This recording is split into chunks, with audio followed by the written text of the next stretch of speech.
On pain of death, no person be so bold or a daring hardy as to touch the lists, except the marshal, and such officers as appointed to direct these fair designs. Lord Marshal, let me kiss my sovereign's hand and bow my knee before his majesty.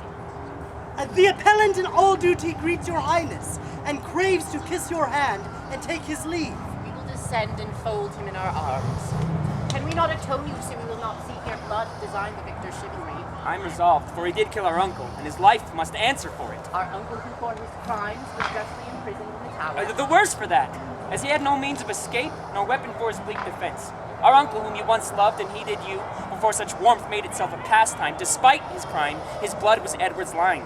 It flowed Plantagenet as yours and mine. In blood I see thee resolute, and so farewell, my blood, which if today thou shed, lament we may, but not revenge thee dead. Oh, let no noble eye profane a tear from me, if I be gored by Mowbray's sword. My loving lord, I take my leave of you. My noble cousin, Lord Omrel. And thou, the earthly author of my blood, whose youthful spirit in me regenerate and furbish anew the name of John of Gaunt, even in the lusty behavior of the sun. God in thy good cause make thee prosperous.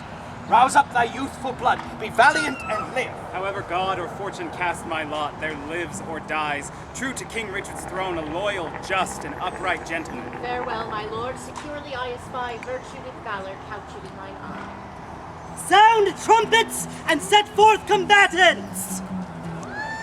Let's purge this color without letting blood. Stay!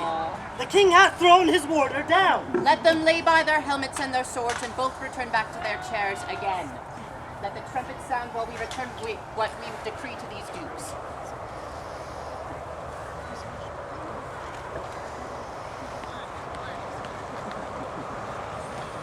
Let combat rule. Draw near and listen with our counsel we have done. For that our kingdom's earth should not be soiled with that dear blood which it hath fostered, and for our eyes do hate the dire aspect of civil wounds plowed up with neighbors' swords. Therefore we banish you our territories. You, cousin Telford, upon pain of life, till 10 full summers have enriched our fields, shall not regret our fair dominions, but tread the stranger paths of banishment. Your will be done. This must my comfort be. The sun that warms you here shall shine on me. Norfolk, for thee remains a heavier due, which I with some unwillingness pronounce. The hopeless word of never to return breathe I against thee upon pain of life. A heavy sentence, my most sovereign liege, and all unlooked for from your highness' mouth a dearer merit, not so deep a maim, have I deserved at your highness' hands. You have imprisoned my tongue within my mouth, doubly gated I with my teeth and lips, and now my tongue's use is to me no more than an unstringed viol or a harp. The language I have learned these 40 years, my native English, I must now forego. My tongue is robbed of breathing native breath. What is thy sentence then but speechless It death? boots thee not to plead for compassion after sentence complaining comes too late. Then solemn shades of night must be my fate. Return again and take an oath with thee. Lay on our royal sword your banished hands, and swear by the duty that you owe to God to keep the oath that we administer. You never shall, so help you truth and God, embrace each other's love in banishment, nor never look upon each other's face, nor never write, regret, nor reconcile to plot, contrive, or complot any ill against us, our state, our subjects, or our land. I swear to keep all this. And I. Norfolk, so far have been mine enemy. By this time, had the king permitted, one of our souls had wandered into the air. Before our flesh is banished from this land, confess thy treasons ere thy fly the realm. Since thou hast so far to go, bear not along the clogging burthen of the guilty soul. Foul oath. If ever I were traitor, then I from heaven were banished, thence from hence. But what thou art, God, thou, and I do know. And I fear all too soon the king shall rue. Farewell, my liege. Ever your will be done. Defriend him. Uncle, even in the glasses of thine eye I see thy grieved heart. Thy sad aspect hath from the number of his banished years plucked 4 away. 6 frozen winters spent returned with welcome home from banishment.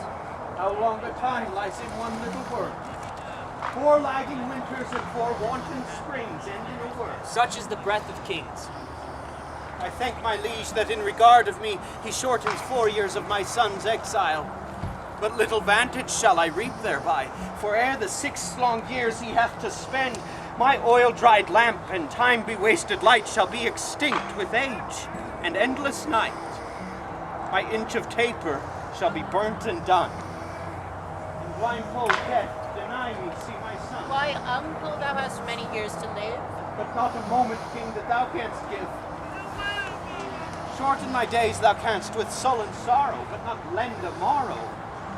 Thy word is current with him for my death, but dead, thy kingdom cannot buy my breath. Thy son is banished upon good advice, whereto thy tongue a party verdict gave. Why at our justice seemest thou then to frown? You urged me as a judge, not as a father. A partiality sought I to avoid, but in the sentence my own life destroyed. I looked when some of you should say I was too strict to make mine own away. But you gave leave to my unwilling tongue, against my will, to do myself this wrong. 6 years we banish him, he shall go. Cousin, farewell, and uncle bid him so. Thy grief is but thy absence for a time. Joy absent, grief is present for that time. What is 6 winters? They are quickly gone. To men enjoy, but grief makes 1 hour 10. Call it a travel that thou takest for pleasure. My heart will sigh when I miscall it so. All places that the eye of heaven visits are to a wise man ports and happy havens. Look what thy soul holds dear. Imagine it to lie that way thou goest, not whence thou comest.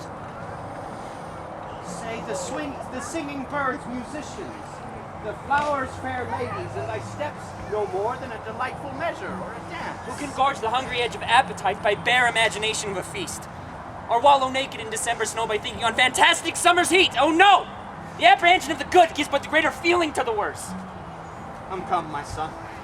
I'll bring thee on thy way. Take it like a Deny thy man. youth and cause, I would not stay.